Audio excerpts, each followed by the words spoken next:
हर महीने पैसा आता है और फिर महीना खत्म होने से पहले ही पर्स या अकाउंट खाली।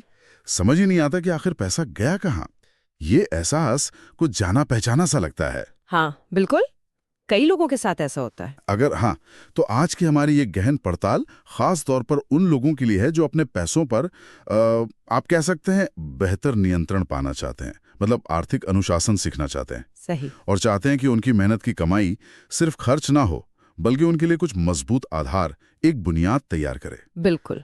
और इसी जरूरत को पूरा करने के लिए आज हम एक बहुत ही खास स्रोत पर चर्चा कर रहे हैं, जॉर्ज एस क्लेसन की जो क्लासिक किताब है the richest man in Babylon, उसके एक विस्तृत हिंदी रिव्यू पर। हाँ, और इस रिव्यू की खास बात यह है, और किताब की भी, कि ये कोई भारी भरकम फाइनेंस की गाइड नहीं है ना।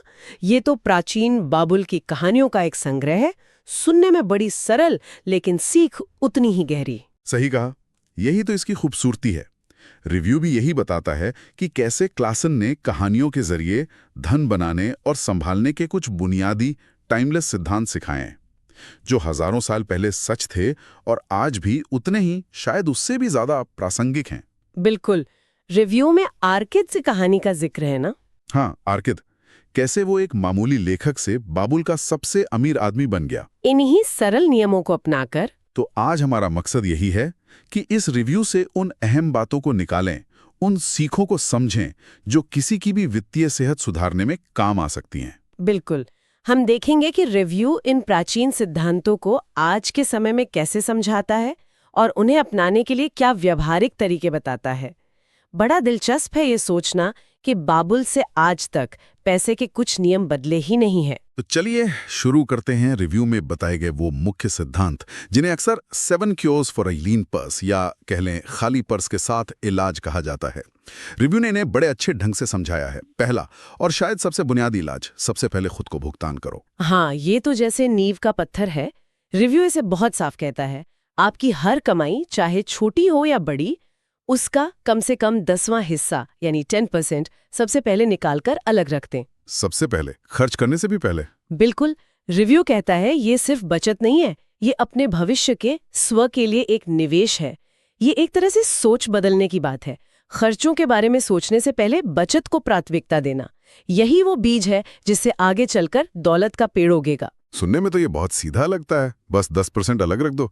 लेकिन रिव्यू शायद इस पर भी कुछ कहता होगा कि असल में ये इतना आसान क्यों नहीं लगता लोगों को। हाँ बिल्कुल। अक्सर लोग सोचते हैं अरे पहले खर्चे तो निपट जाए, फिर जो बचेगा उसे बचा लेंगे। और होता क्या है? कुछ बचता ही नहीं। सही। रिव्यू इस चुनौती को समझता है और उसका सुझाव है कि इसे आदत बनाने के लिए आप टेक्नोलॉजी का इस्तेमाल करें। जैसे ही सैलरी या कोई आमदनी अकाउंट में आए, एक ऑटोमेटिक ट्रांसफर सेट कर दें। अच्छा। हाँ, जो 10% या जो भी रकम आपने तय की है उसे एक अलग बचत या निवेश खाते में भेज दें। इस तरह वो पैसा आपकी नजरों से और आपकी खर्च करने की पहुंच से एक तरह से दूर हो जाता है। ये अनुशासन बनाने का एक प्रैक्टिकल तरीका है। इच्छा शक्ति पर निर्भरता कम हो जाती है। रिव्यू इसे कहता है अपने भविष्य के लिए टैक्स भरना, जो आप सबसे पहले अदा करते हैं। वाह, अपने भविष्य के लिए टैक्स, ये नजरिया तो कमाल का है। ठीक है, तो ये हुआ पहला इलाज। अब मान लिया हमने 10% बचाना शुरू कर दिया। रिव्यू के हिसाब से अगला कदम क्या है? क्योंकि सिर्फ बचाया हुआ पैसा तो जैसा आपने कहा शायद काफी नहीं है। एकदम सही पकड़ा। यहीं पर दूसरा सिद्धांत आता है जिससे रिव्यू कहता है खर्चों को नियंत्रित करो। आपने पैसा बचा तो लिया, लेकिन वो तभी टिकेगा जब आपके खर्चे आपकी कमाई से कम हो। रिव्यू इस बात पर बहुत जोर देता है कि हमें अपनी जरूरतों यानी नीड्स और इच्छाओं यानी वांट्स के बीच का फर्क समझना होगा। जरूरतें और इच्छाएं, ये तो हमेशा का कंफ्यूजन है ना। बाबुल के समय में भी लोग जरूरी चीजों से ज्यादा अपनी चाहतों पर खर्च करके कर्ज में डूब जाते थे। रिव्यू कहता है आज भी कुछ ज्यादा बदला नहीं है, बस चीजें बदल गई हैं लेकिन आदतें वैसी ही हैं। तो रिव्यू इसके लिए क्या तरीका सुझाता है? क्या कहता है? बजट बनाओ, आजकल तो एप्स वगैरह भी हैं। हाँ, रिव्यू बजट बनाने की बात बिल्कुल करता है, लेकिन इसे कोई बोझिल काम की तरह नहीं दिखाता। उसका नजरिया है अपने पैसे का प्लान बनाना, ताकि पैसा उन चीजों पर लगे जो आपके लिए वाकई मायने रखती हैं, न कि बस यूं ही बह जाए। प्लान बनाना मतलब रिव्यू एक सरल तरीका बताता है। अपनी आय लिखें, फिर ज़रूरी खर्चे जैसे खाना, किराया, इनकी लिस्ट बनाएं। फिर देखें कि बाकी पैसा जा कहाँ रहा है। क्या वो खर्च वाकई ज़रूरी है या सिर्फ इच्छाएं? कई बार तो हम आदतन या बस दूसरों को देखकर खर्च कर देते हैं। हाँ, ये तो होता है। सोशल प्रेशर भी होता है। बिल्कुल। रिव्यू कहता है इन गैर जरूरी खर्चों पर नियंत्रण पाना ही बचत को संभव बनाता है। मतलब अपने पैसे के ड्राइवर बने, न कि पैसेंजर। ठीक है, तो हमने 10% बचाया, खर्चों पर लगाम लगाई। अब उस बचाए हुए पैसे का क्या उसे बस बैंक में पड़ा रहने दें? यहीं पर तीसरा और शायद सबसे दिलचस्प सिद्धांत आता है, जैसा रिव्यू में बताया गया है, अपने पैसे को काम पर लगाओ। पैसे को काम पर लगाओ। हाँ, बचाया हुआ पैसा अगर सिर्फ रखा रहे तो वो एक तरह से सो रहा है, निष्क्रिय है। रिव्यू इसे बाबिल के सुनार की कहानी से जोड़ता है। सोने के सिक्के संदूक में बंद रहेंगे तो बढ़ेंगे नहीं, उन्हें काम पर लगाना होगा। अच्छा, तो आज के जमाने में इसका मतलब हुआ निवेश करना, इन्वेस्टमेंट। बिल्कुल, निवेश। निवेश, ये शब्द सुनते ही कुछ लोगों के मन में शायद डर सा आ जाता है। रिव्यू इस बारे में क्या कहता है? क्या कोई मुश्किल रणनीतियां बताता है? नहीं, बिल्कुल नहीं। रिव्यू का फोकस मूल सिद्धांत पर है। आपके बचाए हुए पैसे को ऐसी जगह लगाना जहां वो और पैसा कमा सके।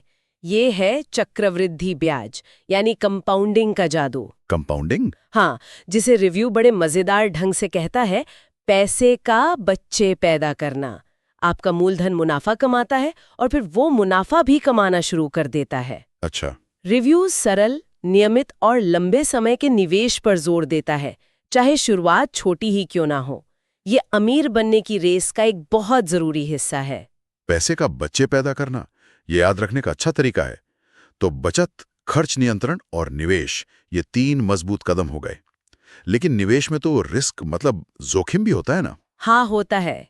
क्या रिव्यू इस बारे में भी कुछ कहता है, सावधान करता है? निश्चित रूप से। यही चौथा सिद्धांत आता है, अपनी पूंजी को नुकसान से बचाओ। Protect your capital.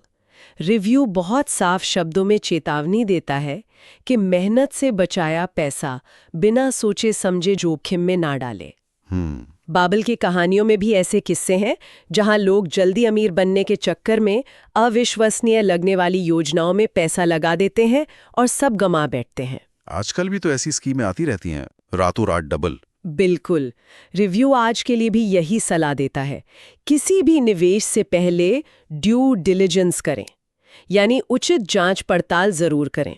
Due diligence, ये शब्द सुना तो है। रिव्यू के हिसाब से इसका मतलब क्या है, आसान शब्दों में?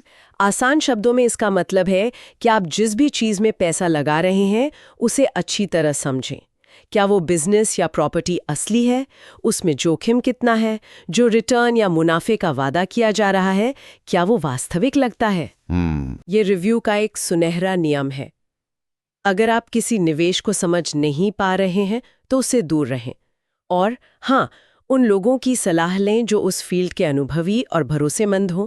ज्यादा रिटर्न का लालच अक्सर पूंजी डुबो देता है। ये तो बहुत ही पते की बात है। पैसा कमाना मुश्किल, उसे बचाना और भी मुश्किल, और उसे सुरक्षित रखकर बढ़ाना शायद सबसे ज्यादा चुनौती भरा। ठीक है, 4 सिद्धांत हो गए। पांचवा सिद्धांत, जिसे रिव्यू आज के समय में भी बहुत महत्वपूर्ण मानता है, वो है अपना घर या संपत्ति बनाना, लेकिन एक शर्त के साथ, बुद्धिमानी से। अपना घर, ये तो सबका सपना होता है। बिल्कुल। रिव्यू घर को एक बुनियादी जरूरत और एक अच्छा निवेश मानता है, लेकिन वो ये भी कहता है कि इसके लिए जरूरत से ज्यादा कर्ज लेना या अपनी क्षमता से बड़ा घर लेना भारी पड़ सकता है। ये एक संपत्ति यानी एसेट होनी चाहिए, देनदारी मतलब लायबिलिटी नहीं। एसेट बनाम लायबिलिटी, ये थोड़ा समझाएंगी, रिव्यू क्या कहता है? निवेश न हो पाए या आपको और कर्ज लेना पड़े तो वो घर संपत्ति कम और बोझ ज्यादा बन गया। समझदारी इसी में है कि घर ऐसा हो जिसका भुगतान आपकी बाकी की वित्तीय योजना को पटरी से न उतारे। आपका कैश फ्लो यानी नकदी प्रवाह पॉजिटिव रहे, नेगेटिव न हो जाए। सही कहा। घर सपनों का हो पर उसकी कीमत चुकाते चुकाते बुरे सपने ना आने लगे। बात समझ आ गई। तो ये हुआ 5वां सिद्धांत। छठा सिद्धांत किस बारे में? छठा सिद्धांत है भविष्य की अनिश्चितताओं से सुरक्षा, मतलब भविष्य के लिए आय सुनिश्चित करो। रिव्यू इसे 2 तरह से देखता है। 2 तरह से? कैसे? पहला, बुढ़ापे के लिए तैयारी, जब आप काम नहीं कर पाएंगे तब के लिए, यानी रिटायरमेंट प्लानिंग। और दूसरा, अचानक आने वाली मुसीबतें, जैसे बीमारी, कोई दुर्घटना या नौकरी चले जाना। इन स्थितियों से बचाव। हाँ, ये तो बहुत जरूरी है। इसके लिए रिव्यू क्या सुझाता है? इसके लिए रिव्यू 2 चीजों पर बहुत जोर देता है, इमरजेंसी फंड यानी आपातकालीन निधि और बीमा यानी इंश्योरेंस। इमरजेंसी फंड और बीमा, इनके बारे में रिव्यू क्या खास बताता है?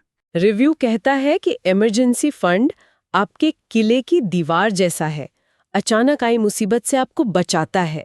लक्ष्य ये होना चाहिए कि कम से कम 3 से 6 महीने के जरूरी खर्च के बराबर पैसा एक सुरक्षित और आसानी से मिलने वाली जगह पर हो, ताकि नौकरी जाने या मेडिकल इमरजेंसी में दिक्कत ना हो। बिल्कुल।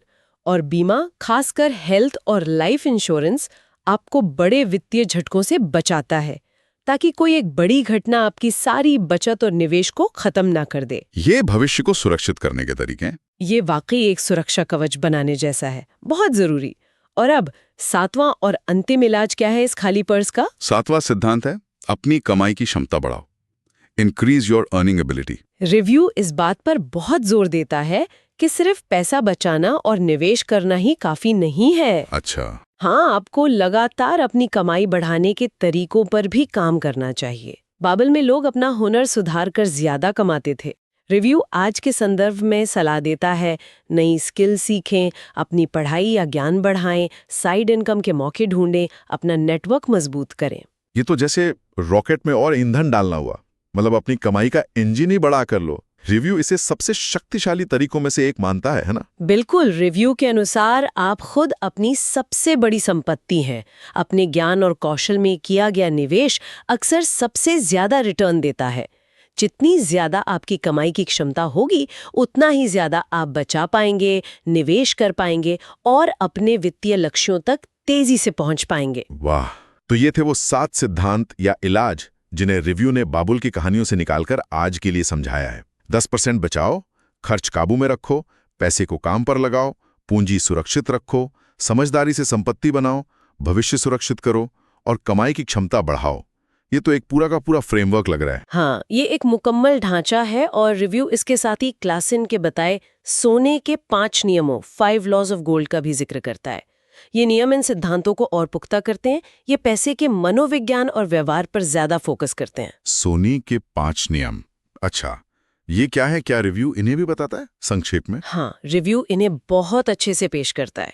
सोना यानी धन खुशी खुशी और बढ़ती मात्रा में उसके पास आता है जो अपनी कमाई का कम से कम 10वां हिस्सा भविष्य के लिए बचाता है। ये पहले सिद्धांत से जुड़ा है। दूसरा नियम, सोना उसके लिए मेहनत करता है और बढ़ता है जो इसे समझदारी से निवेश करता है, भरोसेमंद सलाह लेकर। ये तीसरे और चौथे सिद्धांत से जुड़ा है। ठीक है। तीसरा नियम, सोना उस मालिक के पास टिका रहता है जो इसे सुरक्षित रखने में सावधान रहता है और विशेषज्ञों की सलाह मानता है। ये फिर से चौथे सिद्धांत पर जोर है। चौथा नियम, सोना उस आदमी से फिसल जाता है जो इसे उन व्यवसायों या मकसदों में लगाता है जिनसे वो परिचित नहीं है या जिन्हें समझदार निवेशक सही नहीं मानते। ये ड्यू डिलिजेंस की बात है। समझ गया। और पांचवा नियम, सोना उस आदमी से भाग जाता है जो इसे असंभव कमाई के लालच में लगाता है, धोखेबाजों की चिकनी चुपड़ी बातों में आता है या फिर अपने अनुभवहीनता और बस ख्याली पुलाव पर भरोसा करके निवेश करता है। ये लालच और जल्दी अमीर बनने के खतरों से सावधान करता है। ये 5 नियम तो जैसे उन 7 सिद्धांतों के पीछे काम करने वाले मनोवैज्ञानिक सच लग रहे हैं, व्यवहार से जुड़े हुए। बिल्कुल। रिव्यू का निष्कर्ष यही है कि ये नियम दिखाते हैं कि धन कमाना या संभालना सिर्फ पैसे का खेल नहीं है।